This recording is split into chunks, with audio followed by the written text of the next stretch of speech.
Okay, so welcome back. We are going to start now on Northern Flora Block number 11, Columbine. So I've got my little kit here, and I've already gone through and I've got my background square cut to a 10.5-inch square. I've got my cathedral window applique pieces cut and ready to go, and I've got all my appliques labeled. And open up our book to page 30 and 31, and I've also got my photocopy of my layout guide ready to go too. So I'm just going to go ahead, as I usually do, and stick my book off to the side so I can reference the layout guide and the instructions instead of trying to look through my fabric. Turn on my light table, and ooh, I was just thinking, is it still dimmed? Oops, I turned it off. Okay, I don't like it to be too bright for the videos, but when I'm doing it without a video, I like my light table to be all the way bright. Okay, so I've gone ahead and lined up my background square on the little point guide lines there, and we're just going to jump right in. So first thing we're going to do, step A, we're doing stems 1 through 3. So we'll take our little stem piece here, pop these stems out. If you have any pieces that stick, again, always have those little thread scissors handy so you can clip them. And go ahead and peel that off. So now the first thing is I'm going to look for like areas like this. That's a little fork in the road that I want to make sure it lines up correctly. And I'm just going to let this kind of drop. It's going to go behind a cathedral window piece, and this top is going to come up and go behind this big flower number 1 on top. But I want this to line up correctly so it touches the leaf in the right place. This one's got a few spots that I want to hold.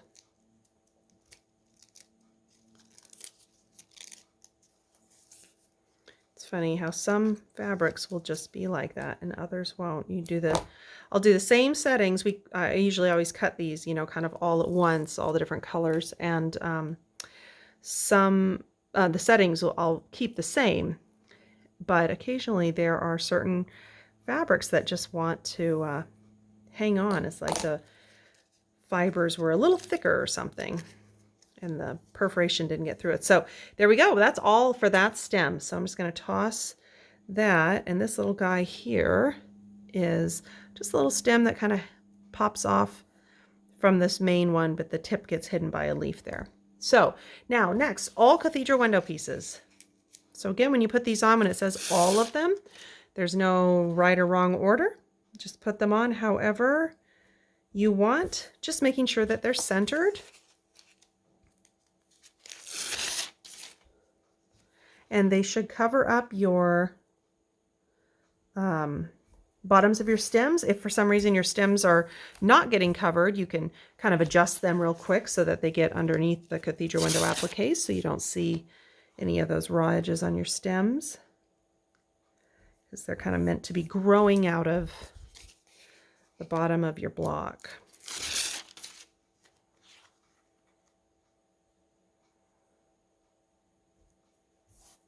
Okay, spin her back around, and I usually at this point just kind of always line myself back up, make sure I'm centered correctly. Okay, step C, leaves A through D. So we have parts 1 and 2. This dark one has parts 1. A is just a single color though, and then the part 2 in your, they're kind of close to the green. This one's a little brighter. So we're going to start with leaf A, which is just this tiny little leaf down here by the bud, and it's mostly covered up by the cathedral window, but I mostly want that tip to hide the stem poking out there. And if you need to, and you really want it to be perfect, put your hand here, flip her up, and you can kind of see that, flip it down, and then line it up as best you can. I don't worry about being too perfect. You know, my flowers, they are blowing in the wind and they move, they wiggle. They may not be in the same place as yours. Exactly. They're close enough. And then when you're going to do these little veins, I just always do say when they're real skinny like this, you do want to be a little delicate. I kind of just hold on and pull a little as I go around. And then I do my little fold over trick to try to get the paper to release. Peel that off. And then all of these veins, this little point here is like the center of the leaf. And I can't see where the veins are through this, so I'm just going to basically put that center there, and I want to make sure that this big piece goes down the big area. This piece goes over here, through that one, through that one, through this. So it's kind of just falling into where it should be without having to like finagle it too much, or without worrying that it's exactly perfectly in line where it should be under there. I mean, I think that looks fine to me. If it's off a little bit, I'm not going to really worry about that. I'm just going to try to get my big part of my leaf in place. And then again, just sort of delicately popping along the veins as I go to just try to keep them so that you don't have a tear. Now, if for some reason, if you pull, oops, sorry, so we're going to throw that out. If you do pull and this tip tears off, you can just grab that tip and you can either do a couple things. If the piece that got torn off gets all messed up from getting pulled or something, you can just trim that to be a point and then you're fine. Maybe your vein isn't as long as mine. Or if it broke off pretty clean, you can just take that, once you take the paper off the back and you have both little pieces there, you can lay them down and just butt the ends up to each other. So as an example, mine isn't broke. I kind of don't want to break it, but I'm going to. Boop. Okay, broke my piece. So if that happens to you, and it broke pretty clean right there, I'm going to go ahead and I'm going to lay this down. I'm just going to put it there, that center part, and then I'm just going to have this vein kind of go in here. This vein kind of goes down this way. That part goes through the center, that goes off there. That's great. Okay, now the part that I broke. I have my other piece here. I'm just going to stick that piece where it just butts up to it or very slightly overlaps it and press it down there. Now, even just right now, I can't hardly even see that anything is wrong. But when I go to fuse it, it's basically there's glue under it. So it's going to glue all of those pieces back together and you're not even going to notice it at all. So if that happens to you on any of them, that's all you have to do. But if I tore it and it may be sometimes when it's a very tip and it's very fine, sometimes they just sort of almost like unravel. In that case, if it looks like it's a mess and you put it back on and it just doesn't look right, you can always just trim off the existing piece to a point with your little thread scissors is fine. Just make it a point and then just have that little part of that vein is a little short on yours, which again, nobody's going to notice that. And it would look nicer to just have it shorter than have like a unravelly piece, you know, there. So I'm going to go ahead and just get this last one out and that's it. And we're actually done with leaves. This one has one very detailed flower, but the others are very simple. Okay, so we're going to start with the detailed flower first. So the very last step, D, we're doing all the flowers. So flowers 1 through 3. Now, flowers 1, all the sub letters are going to be in alphabetical order. So you'll want to do 1A, 1B, 1C, 1D, all the way through. I think we go to QR. We go to R. So we're going to start with all the ones. So let me grab all my little pieces here and see where we start. Now, I'm always going to reference my book. So 1A is right here. Now I'll tell you that is going to be a dark piece. That's one that sometimes I know when I did this before, it's like, where the heck is A? And I'm thinking it's a lighter color, but it's actually part of the original like encasing. That's the bud, and then it opens and the flower comes out. And so that outside is actually kind of a darker color. So it's harder to see where it's at up here because it goes under the cathedral window, right? So I'm going to go ahead because I do kind of want these to be somewhat in the right place. I'm going to flip up and see where it is. So I know it's right here. So I'm just going to keep looking there and I'm just going to kind of place it there. Now, if I need to, I can adjust it, but I'll probably just be fine. So now 1B is this pale pink color. And if you have any threads sticking out, which I do, snip those off.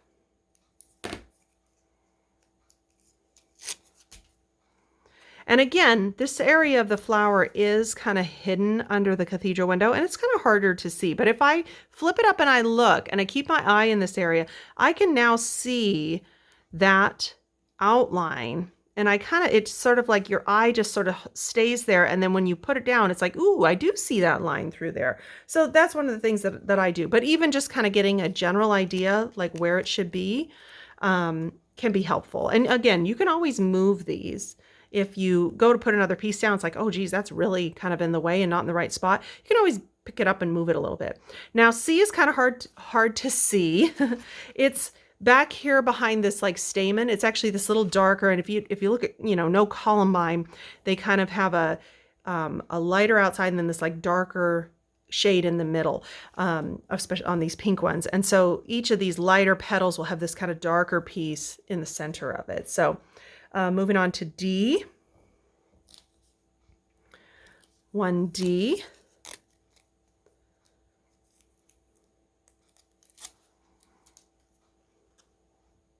Oop, I have a dog hair on that one. My dog. And a little thread sticking out. Clip that thread. So D. E. Where's E? E is going to probably be, this sort of medium pink color because it's that darker kind of center to the light petal.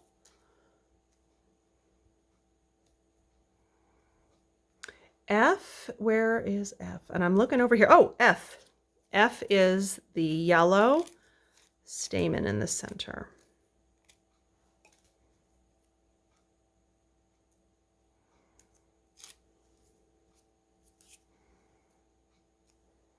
Now it's really hard for me, again, to see exactly where it is, but I know that it kind of goes through the middle here. I'm just going to stick it right there. I think that looks good.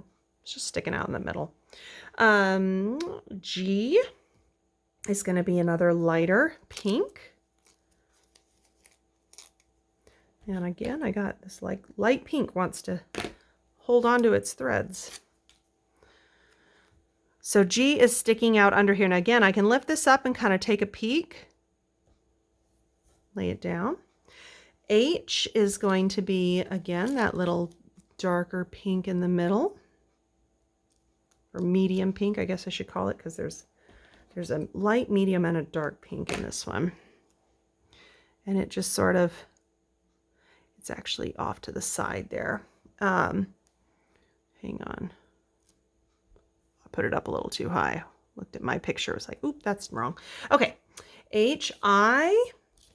Now I is actually one of these dark pink colors. So just so you're not searching everywhere for it. Let me see. It's this one.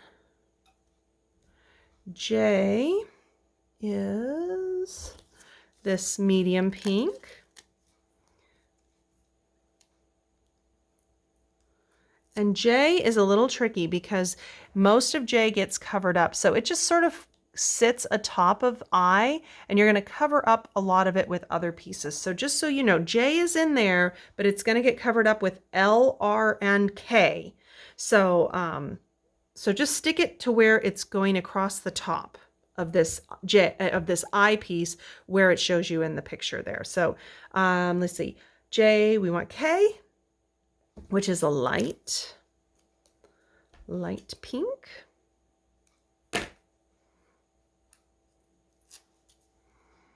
So you'll see K is going to go right over the top of J, and you just kind of want to kind of make sure that it kind of curves with J. L is the next one, and L is going back to this dark.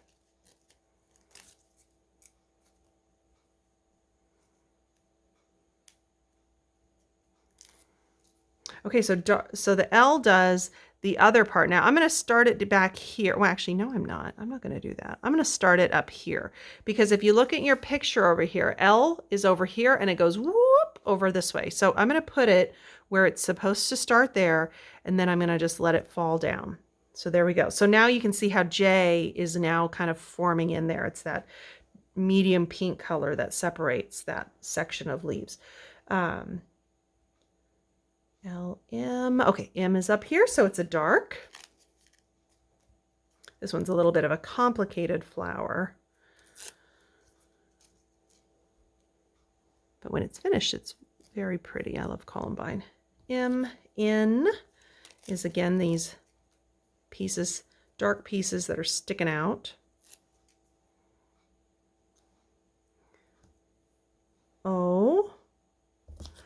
O is going to be this medium pink.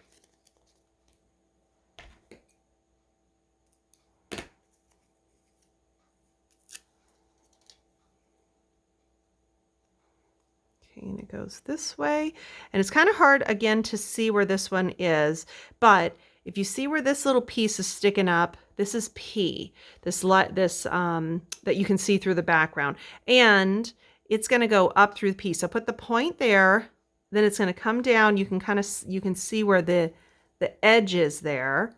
So keep it point, edge, and it's going to tuck under there. So just lay it in there, O, and then P is this lighter pink. It's the last light pink in this color, and it's going to finish this edge. So if you put it in here and let it kind of curve down along O, and it separates O and H there. And then OPQ is your dark. Just two more pieces here. Q. So Q, again, it's also defining the rest of that O piece. So we're going to make sure that it kind of fits on the edges there. Drop down. And then R is the last bit, and it's this medium pink.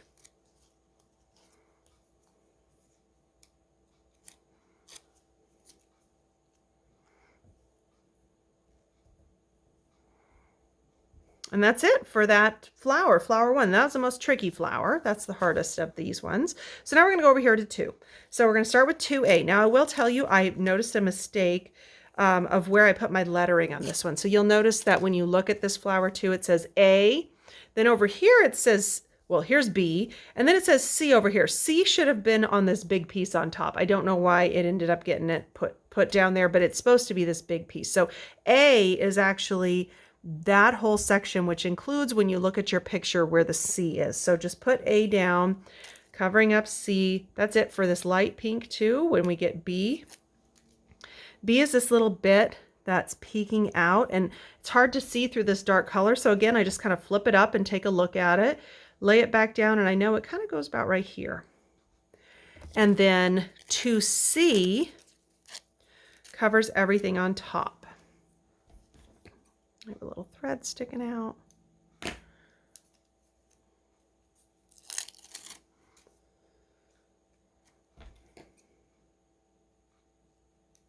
Okay. So C, what I usually do is I just kind of line up here, let those stick out, let that fall over, and that's it. Okay, now 3 is the last flower. It's very simple. It's just 2 pieces. It's actually just a little bud. So A is this part down here. Follow the bottom line. And B, like a little hat that sits on top, the dark. Okay, that's it. I'll take this out from behind there, turn out my light, and there you go. So now we're going to go ahead and we're going to do all of our fusing. So we're going to take our iron, and the first thing we're going to do is we're not going to move it around. We're going to just press up, press and up, press and up, and just get some heat on it so that all those pieces will stick to the background temporarily enough that when you go to blast it with steam, you don't move anything or lose anything. And then once you've got it all pressed down, then you're going to use steam, or you're going to use your spray bottle, and you're going to fuse it. So then if you're using a steam iron, make sure it's on only a medium heat, and you're going to hold it about a 1/2 inch to 1 inch above. Blast it with steam for about 5 or 6 seconds. Set it right down. Let it sit there on dry heat for about 8 seconds, 8 to 10 at the most. And always double check yourself on your first one that you're not seeing little dots of that fusible glue coming through on your light background, because that means your iron is a little too hot and you want to turn the heat down a bit. And everybody's iron's different. I always say medium heat, but some irons run really hot, and some of them, like I have an iron, not this one, but another that I have to keep the heat on maximum and it doesn't feel hot. This little iron actually is very hot.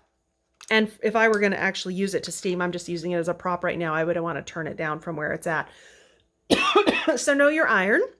Make sure your heat isn't too high. And if you're not sure, you can always check. And I usually will steam kind of a cathedral window area first. Like I start in this corner and then I can check it. And if I'm seeing little dots, which is the fusible texture coming through, that means that it's a little too hot and you're overheating your glue. So you want to turn that down so you don't see that. So steam and press, steam, and then press, dry, heat. Do it all over the whole thing. Flip it over, do it all over the back again, and you're done. All right, so 2 down for this month, 1 more to go. So stay tuned and I will be doing my puppy video next.